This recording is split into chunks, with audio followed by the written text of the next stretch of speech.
Hello বন্ধুরা, আসসালামু আলাইকুম।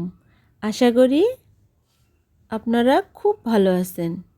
আমি আজকে দেশি শুটকি মাছের মাথা দিয়ে ধনেপাতা ভর্তা করে দেখাবো।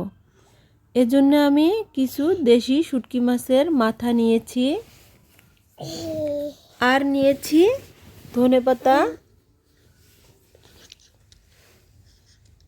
আমি চুলায় একটি ফ্রাই প্যান বসিয়ে দিয়েছি। এখানে আমি 2 কাপ পরিমাণ পানি দিয়ে দিচ্ছি। এখন দিয়ে দিব আমি 1 চামচ হলুদের গুঁড়ো। এখন দিয়ে দিব আমি শুটকি মাছের মাথাগুলো।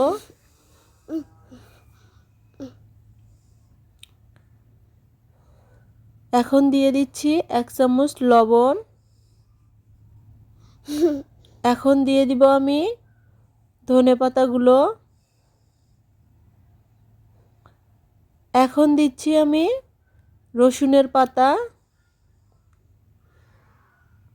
আর দিয়ে দিচ্ছি আমি 7 থেকে 8টা কাঁচামরিচ এবং 2 থেকে 3টা পেঁয়াজ কুচি। এখন আমি ঢাকনা দিয়ে ঢেকে দিব।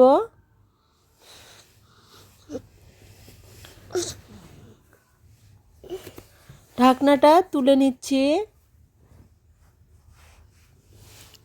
এখন আমি এগুলো একটু নেড়েচেড়ে দিব। 6 থেকে 7 মিনিট আমি এটি জাল করে নিব। এখন আমি ঢাকনাটা তুলে নিচ্ছি। দেখুন বন্ধুরা, আমার পানিগুলো একদম শুকিয়ে এসেছে। এখন আমি এগুলো খুব ভালো করে নেড়েচেড়ে দিব। এখন আমি এখানে দিয়ে দিব সরিষার তেল। 2 থেকে 3 টেবিল চামচ আমি এখানে সরিষার তেল দিয়ে দিব। এখন আমি খুব ভালো করে নেড়েচেড়ে দিব। 2 থেকে 3 মিনিটের মতো আমি ভেজে নিব। দেখুন বন্ধুরা, আমি নেড়েচেড়ে দিচ্ছি। এখন একটি ব্লেন্ডারের সাহায্যে ব্লেন্ড করে নিব। এজন্য আমি ব্লেন্ডারে তুলে নিয়েছি।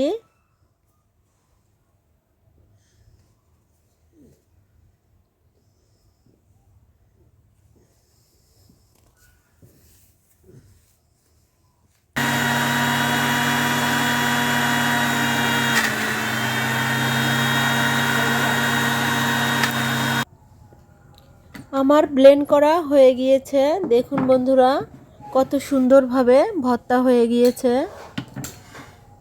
এখন আমি একটি প্লেটের মধ্যে তুলে নিয়েছি। ভিডিওটি ভালো লাগলে অবশ্যই লাইক, কমেন্ট, শেয়ার এবং সাবস্ক্রাইব প্লিজ।